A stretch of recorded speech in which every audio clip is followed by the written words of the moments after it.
there, and welcome to Classifying Matter Part 1. This little mini lesson fits nicely with Science 8, Mix and Flow of Matter, and Science 9, Matter and Chemical Change. Let's get started with our overview. So first things first, what is matter? Matter is absolutely anything that takes up space. Let's look at some examples. First things first is a desk. A desk is a solid and takes up space, therefore it's matter. We have here a glass of water, which is also matter, some iced tea, and finally some steam. All of these are types of matter. Now, when you look at them, you should automatically be like, bing, bing, bing, we have solids, liquids, and gases, because those are our three main states of matter that we're going to be looking at. Yes, there are more than three, but in junior high science, we typically focus on just these three. Our first we're going to look at is a solid. You'll notice here I have an ice cube here because ice is sort of like, water, I mean to say. We've seen it in our lives in all three states. So when I look at the particles of ice, notice how tightly packed they are. There's minimal space between them. Because there's minimal space, they just vibrate.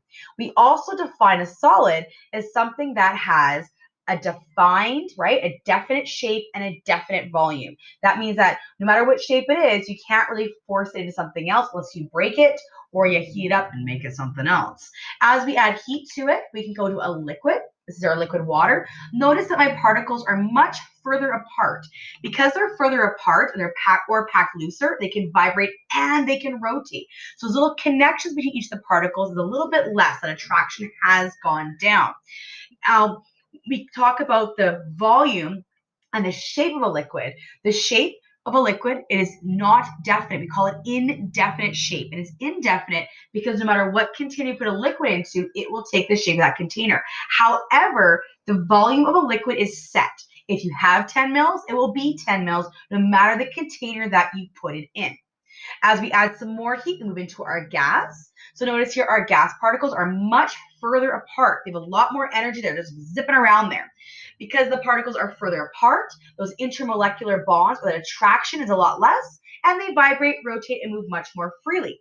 Thinking about our volume and our shape of our gas, gases have no set shape. We call it indefinite because they just take over whatever container they're in, and they have no set volume because they take over any shape. They sprout as far as they can, whereas liquids have a little bit more connection, so they only can spread out so far, hence the set volume. So we're now going to look at some pictures here. I'm going to put the picture up, and I want you to think in your head or out loud, is it a solid, liquid, or gas? First things first, the steam from cocoa. Hopefully you said gas. How about a clock that you find on the wall, maybe a watch, is a solid? Milk. Milk is a liquid inside the container. The container itself would be a solid. This wonderful beaker of fresh water. The beaker would be a solid, but the liquid, the fresh water inside is, I gave it away as a liquid. Here we have a hammer. You guessed it. Solid is correct. How about steam? Steam is definitely a gas. Pencil. Yeah, that's right. It is a solid. And then we have a gas right here for evaporation. And finally, our liquid water, river water. So now we're going to look at phase changes. A phase change means going between our different states, solid, liquid, and gas. Remember, as we go from a solid to a gas, we're typically increasing temperature. The particles are getting faster, they're getting further apart, they're getting a little more kinetic energy in there. And as we go from a gas to a solid, they're slowing down because it is getting cooler, right? So first things first, we look at going from a solid to a liquid is melting. A liquid to a solid is freezing. Remember that melting and freezing happens at the exact same temperature. So for example, for water at sea level at 0 degrees Celsius, it is both melting and freezing at the same time. Once you get slightly below 0, bam, frozen. Slightly above 0, whoa, it's melting, it's a liquid. But at that sort of middle phase, we don't really talk about a temperature change happening there. It's sort of that in-between phase. And once you get to grade 10 science, you'll learn more about what that is. Over here, liquid to a gas is evaporation. Gas to a liquid is condensation. Those are the basic ones that most of us remember. Now, what is it called going from a gas to a solid? Hopefully you know it's deposition. I remember this because you're depositing a solid. And it kind of comes when we talk about rivers and streams creating that deposition or that moving that sediment to the side. We talked about in grade 7 a lot. So if you remember that, the deposition. How about going from a solid to a gas? This is sublimation.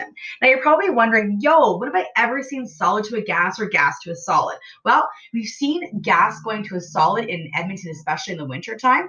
That's one of those nice, really, really cold days. The water vapor actually will solidify on the trees, creating those beautiful tree crystals.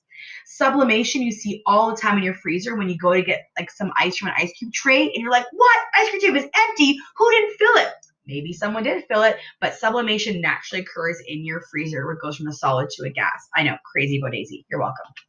All right, we're going to break matter to two main categories for our last kind of thing here. The first thing is a pure substance. Pure substance means it's only one type. So when I look over here at my wonderful jar, you can see that these atoms are bonded together, but they're in pairs, and every single pair is exactly the same. That means it's pure.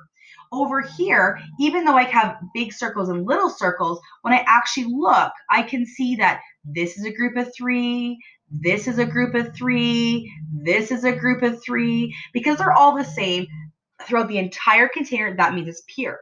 My opposite one is a mixture. Mixture means there's more than one type. So we can see here, yeah, I have the blue and the yellow compounds here, but I have two different groupings. Because this is different than this, that means it's a mixture. It's more than one type. Okay, let's practice. I'd like you to look at the pictures. I'm going to give you about 2 seconds to think, is it pure or mixture? And then I'll let you know what it is. All right, first one here, pure or mixture. What do you think it is? Well, I'm hoping that you said it's pure because notice here that every single one is exactly the same. How about this one? Okay, I'm back. I'm hoping that you're saying that is a mixture because notice again that you have two different groupings in here. How about this one? I'm back. I'm hoping you also, this one is pure. I'll put little P's and M's here for you to kind of help you out a little bit. All right, and this one here, how about this one? I'm hoping it's a mixture because look, we have some purple guys and with some green guys. That one is definitely a mixture. How about this one? You guessed it. It is still a mixture because we have two different groupings in here. And how about this one? Yep, it is still a mixture. It's a mixture because once again, it's not the same throughout. And finally, this one here. I'm so hoping you said pure because even though we have the orange and the blue, every single one of them looks exactly the same. All right, my friends, let's recap this. So matter makes up absolutely everything. There are three main states we'll talk about in junior high science: solid, liquids, and gases. Finally, to go in between the states, you need to change the temperature, and these are called phase changes. And finally, we can break matter up into two categories: pure substances and mixtures. My next lesson, we'll talk about the differences between pure substances and mixtures in greater detail. Thanks so much. Have a wonderful day. And remember, be sciencey.